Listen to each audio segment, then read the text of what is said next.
ఒక లెటర్ రాయడం మాత్రం ప్రస్తుతం తెలంగాణ రాజకీయాల్లో ఒక సంచలనంగా మారింది. మురళి, ఇప్పటికే అందరికీ తెలిసిపోయింది ఈ లెటర్ గురించి. ఏంటి, పార్టీ నుంచి ఏమన్నా రెస్పాన్స్ వస్తుందా? అసలు ఎవరైనా దీనిపై స్పందించే అవకాశం ఉందా? ఏంటి, ఏం జరగబోయే అవకాశాలు కనిపిస్తున్నాయి ఇప్పుడు?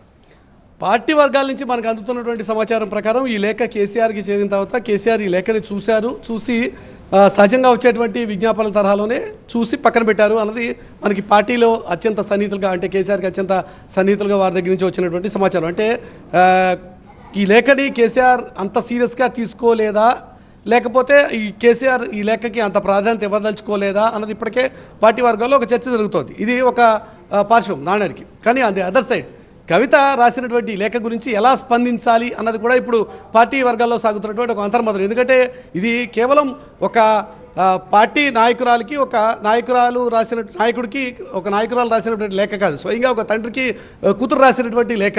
ఆ లేఖలో చాలా ఇంపార్టెంట్ వాల్యుబుల్ ఇన్ఫర్మేషన్ అనేది చాలా ఉంది. పార్టీకి సంబంధించి చాలా క్రిటికల్ విశ్లేషణ ఉంది. పరిస్థితులన్నీ బాగున్నప్పుడు ఈ లెటర్ రాస్తుంటే నిజంగా ఎవరు ఇంత పెద్ద మీరు నేను ఇలా కూర్చొని మాట్లాడుకోవాల్సిన అవసరం లేదు. కొన్ని రోజులుగా చూస్తున్నాం కదా ఏం జరుగుతోంది, కాస్త అంటి ముట్టునట్టుగా ఉంటున్నారు. లిక్కర్ స్కామ్ తర్వాత నుంచి ఈ కవితలో చాలా మార్పు వచ్చింది. ఇంతకుముందు యాక్టివ్గా ఉండట్లేదు, ఫ్యామిలీతో కలిసి కూడా పెద్ద ఎక్కువ కనిపించట్లేదు. సో ఇవన్నీ చూసిన తర్వాత ఖచ్చితంగా ఈ నెగటివ్ ఫీడ్బ్యాక్ ఇంపాక్ట్ చేసే అవకాశం చాలా క్లియర్గా కనిపిస్తోంది. పార్టీ వైపు నుంచి ఎవరు మాట్లాడినా కూడా అది పార్టీ అధికారిక ప్రకటన అయ్యేటువంటి ఆస్కారం ఉంది. కాబట్టి ఒక పార్టీ ఎమ్మెల్సీ గురించి మాట్లాడాలి అంటే ఖచ్చితంగా పార్టీ నాయకత్వం అనుమతి ఉండాలి. ఈ మొత్తం వ్యవహారం మీద అటు కేసీఆర్ కానీ, కేటీఆర్ కానీ, లేక మరొక కొంతమంది ముఖ్యమైనటువంటి పార్టీకి సంబంధించిన నాయకులు కానీ కొంత భేదబోధనం చేసిన తర్వాత ఈ లేఖకి ఏ రకంగా కౌంటర్ ఇవ్వాలి అనేది కొంత ఆలోచించి రెస్పాండ్ అయ్యేటువంటి ఆస్కారం అయితే ఖచ్చితంగా ఉంది. ఎందుకంటే ఈ లెటర్ మీద అంత క్విక్గా రెస్పాండ్ అవ్వడం అనేది సాధ్యం కానటువంటి అంశం. ఖచ్చితంగా కేసీఆర్ అనుమతి కూడా కావాలి.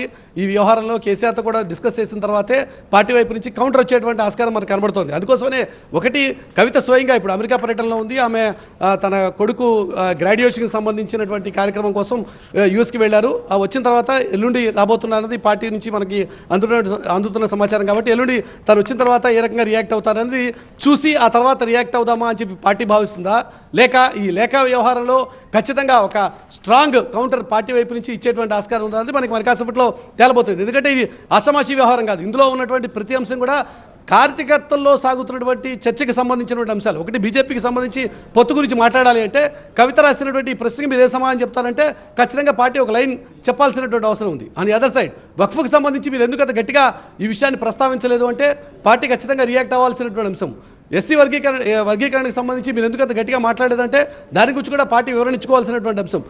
ఈ మొత్తం వ్యవహారంలో మరొక కీలకమైన అంశం, కేసీఆర్ అనేది ప్రజలకి, ముఖ్యంగా నాయకులకి, క్యాడర్కి యాక్సెసిబుల్గా లేరు, సెలెక్టివ్ యాక్సెస్ మాత్రమే ఉందని చెప్పి మరొక ముఖ్యమైన అంశం కూడా, కాంగ్రెస్ మీద గ్రాస్ రూట్స్ లో ఫెయిల్ అయిపోయింది, బీజేపీ ఆల్టర్నేటివ్ అవుతుందేమో అనే ఆలోచన మన క్యాడర్ కూడా ఎక్స్ప్రెస్ చేస్తున్నారు. అలాగే ఎమ్మెల్సీ ఎలక్షన్స్ లో మనం పోటీ చేయకుండా బీజేపీకి హెల్ప్ చేస్తామనే మెసేజ్ కాంగ్రెస్ బలంగా తీసుకెళ్లగలిగింది అనే విషయాన్ని ఆవిడ చాలా క్లియర్ గా ప్రస్తావించారు. ఇది ఇంకెవరో అంటే దీనికి పెద్ద వాల్యూ ఉండదు, బట్ కవిత కూడా ఇలా చెప్పడం దానికి చాలా వాల్యూ యాడ్ చేస్తోంది.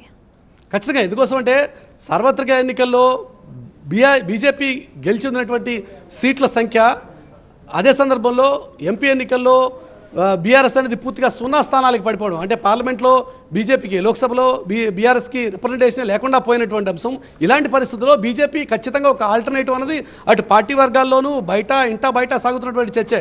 కాంగ్రెస్ పార్టీ కాకపోతే ఈ స్టేట్లో ఇప్పుడు బీఆర్ఎస్ కంటే కూడా మరొక ఆల్టర్నేటివ్గా బీజేపీ ఎదుగుతోంది అన్నది వచ్చినటువంటి ఎన్నికలు, అంటే జరిగినటువంటి సార్వత్రిక ఎన్నికల్లో నెంబర్స్ ప్రకారం ప్రూవ్ అయినటువంటి అంశం.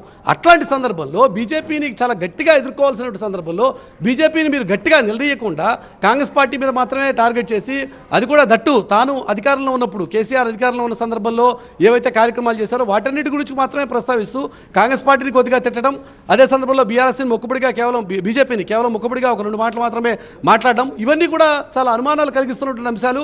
కాబట్టి ఈ అనుమానాలు నివృత్తి చేయడం అనేదే కవిత. అంటే ఒక సాధారణ క్యాడర్కి ఉండేటువంటి ప్రశ్నలే నేరుగా కవిత తన తండ్రిని ఈ లేఖ ద్వారా ప్రశ్నించింది అన్నది మనకి కనబడుతున్నటువంటి అంశం.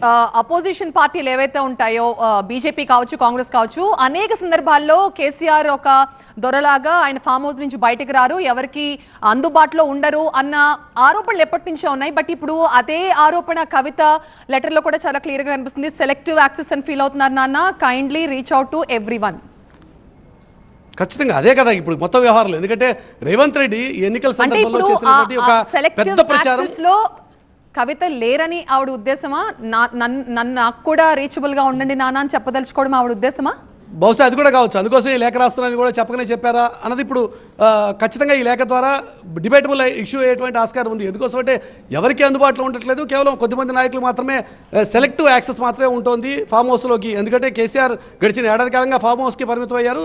దానికి రకరకాల కారణాలు. ఒకటి, కొంత బయటకు వచ్చి అప్పుడే అంత దూకుడుగా వ్యవహరించాల్సిన అవసరం లేదు అన్నది పార్టీ వర్గాల్లో సాగుతున్నటువంటి ఒక చర్చ. అదే విషయాన్ని అటు హరీష్ కానీ కేటీఆర్ కానీ కేసీఆర్ పదే పదే చెప్తూ వచ్చారన్నది కేసీఆర్ కేటీఆర్ ఆఫ్ ది రికార్డులో హరీష్ కూడా ఆఫ్ ది రికార్డ్ చెప్తూనే ఉంటారు. ఎందుకోసం అంటే అంత దూకుడుగా వెళ్లాల్సినటువంటి అవసరం లేదు, కొద్ది రోజులు ఓపిక పట్టని చెప్పి కేటీఆర్ని హరీష్ని కేసీఆరే కొంత కామ్ డౌన్ చేస్తున్నారు అన్నది అటు పార్టీ వర్గాల్లో సాగుతున్నటువంటి చర్చే. ఆ సందర్భంలోనే సెలెక్టివ్ యాక్సెస్ మాత్రమే ఉంటుందని చెప్పి, అంటే కవితకి తనకి ఒక నాయకురాలు అయినప్పటికీ కేసీఆర్ కుమార్తె అయినప్పటికీ కూడా తనకి కూడా యాక్సెస్ ఉండటం లేదు అని చెప్పి బహుశా ఈ లేఖ ద్వారా చెప్పదలుచుకున్నారా?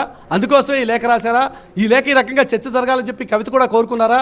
అంటే కేడర్ కోసమే తాను మాట్లాడుతున్నాను అని చెప్పి అనుకోవాలి అని చెప్పి కవిత కోరుకున్నారా? ఈ లేఖ అనేక ప్రశ్నలకి ఇప్పుడు లేవనెత్తిన